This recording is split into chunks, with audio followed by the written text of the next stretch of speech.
Hello and welcome to this third data collection and pre-processing lecture in this course, Master in Artificial Intelligence. So in this lecture, we will continue to talk about how to gather relevant data from various sources, ensure its quality, and pre-process it to make it suitable for analysis and modeling. Now, we have talked about scaling and normalization in the previous lectures, and in this we'll talk about feature extraction, which means basically extracting relevant information from the text, images, or other unstructured data using such techniques as TF-IDF,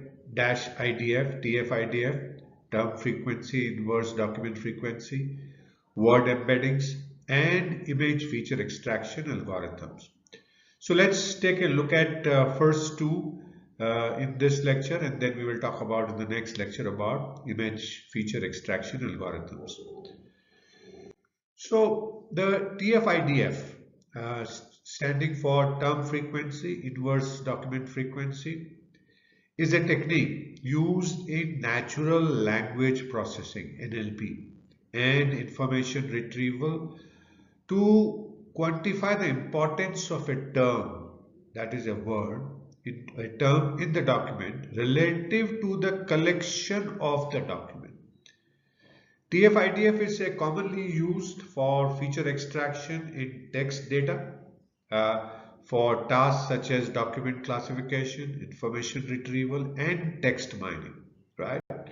So let's take a look at how is TF-IDF used for feature extraction, extracting such features from the text data. See, first thing you do is you calculate term frequency. Now, term frequency measures the frequency of a term or a word within a document. It is calculated as number of times a term appears in the Word document divided by the total number of terms in the document, right? So the term frequency is typically normalized to prevent biases towards large data, and you can see the formula for TF reproduced in front of you, right? Then you calculate the inverse document frequency or IDF. Now IDF measures the rarity of the term across a collection of documents. It is calculated as logarithm of the ratio of the total number of documents in the collection to the number of documents containing the term, as you see in the formula here. The IDF score naturally increases with the rarity of the term across the document collection. And you see the formula here, right? Which is IDF is equal to log total number of documents in collection divided by number of documents containing the term. Then you compute TF-IDF score. The TF-IDF scores combine the term frequency, inverse document frequency to compute a numerical score that represents the importance of a term in the document relative to the entire document collection.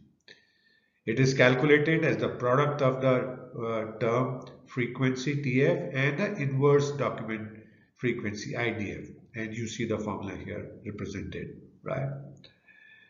Then the TF-IDF scores are computed for each term as illustrated here. There is a two documents and there are many terms. So the TF-IDF score there represents is calculated for each term in each document in the document collection. Now these scores serves as the feature that represents the importance of each term in each document, right? So on a scale of whatever that is, on information technology, it is 0.77 in the first document, whereas in the second term it is 0.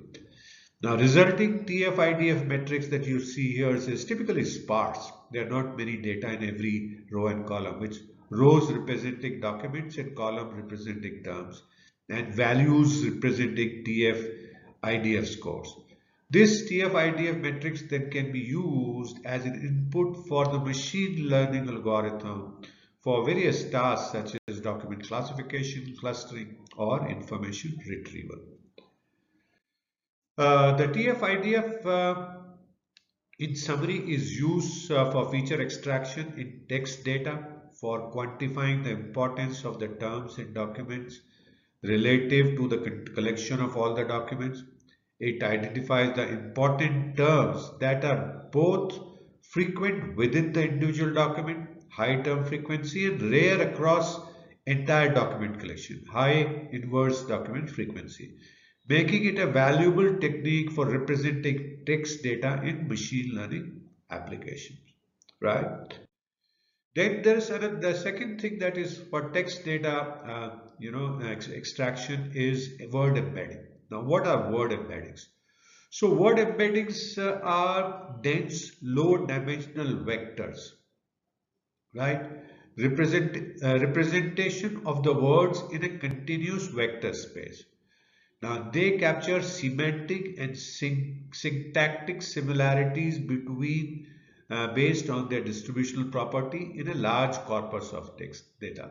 So basically, semantic and syntactic similarities basically convey semantic is meaning and syntactic is how they are pronounced or they appear while pronouncing. Now, word embeddings are learned using unsupervised learning techniques such as neural network based model like word2vec, GloVec, and FastText. Let's look at an example here. Suppose we have a small corpus of text document consisting of three, sentences. The cat sat on the mat, the dog played in the park, and the bird sang in the tree. To create word embedding, we can use the word to vec algorithm, which learns distributed representation of the words based on their co-occurrence pattern in this corpus of three sentences. After training the word to vec model, each word in the vocabulary is represented by a dense vector in a continuous vector space. And here you see all highlighted. These are the word embeddings or the dense vector in the continuous vector space. So what do these numbers mean in the word embedding? So these numbers like 0 highlighted here 0.2 minus 0.4 and 0, what do these represent really? So each element in the vector, the bracket, the rate numbers, captures a semantic references which conveys its meaning or aspect of a word's meaning. So it's all about meaning one. For example, in word embedding trained in a large text corpus, next set of data, the first element 0.2 might represent a word's association with certain concept on text, while the second element minus 0.4 might represent its syntactic value. How does it sound? Or grammatical property. And the third element 0.1 might represent its relationship to other words in the vocabulary. So that's what these numbers mean in the word embeddings. Now, how are the word embeddings used in feature extraction? Now, let's say that we want to classify these sentences into two categories, animals and nature related. These three sentences, right? The cat sat in the mat, the dog played in the park, and the bird sang in the tree. We can use the word embedding as features for this classification, and that is how it is done. Let's take a look at that. So, for each sentence in the corpus that we have, we represent it by a vector by averaging the word embeddings of all the words in the sentence. For example, in sentence 1, average of the word embeddings for the cat sat on the mat would be the sentence word embedding. Similarly for sentence 2, average of word embeddings for the cat played in the park would be the sentence 3, and so on and so forth for the sentence 3. Once having done that, then we each sentence is now represented. We do feature extraction where each sentence is now represented as a fixed length vector in the same continuous vector space as the word meaning. So we have now correlation. Now these sentence vectors serve as input feature for our classification model. So we have data that we can feed into the classification model. We can use these sentence vectors as features to train the machine learning model like logistic regression, support vector machine, neural network, etc. for text classification. The model learns to classify sentences into predefined categories based on their semantic content captured in the word embedding, and then we can go on to make the prediction. Once the model is trained, we can use it to predict the category of the new sentence by the first converting them into sentence vector by using the same word embeddings and then feeding them into model for classification. So that's how the classification can happen. In this example, word embeddings are used for feature extraction by representing text data in dense continuous vectors in low dimension, small number of dimensions space. Here we have seen 3 dimensions. These embeddings capture semantic, the meaning, and syntactic, the sounding, similarity between the words, allowing the classification model to effectively learn patterns and relationship in the text data for natural classification. Right? Make sense? Good.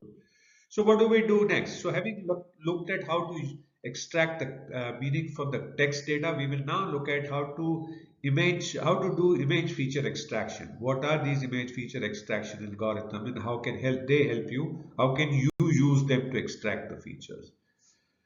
So thank you so much for watching this third data collection and pre-processing lecture in this course, Master in Artificial Intelligence.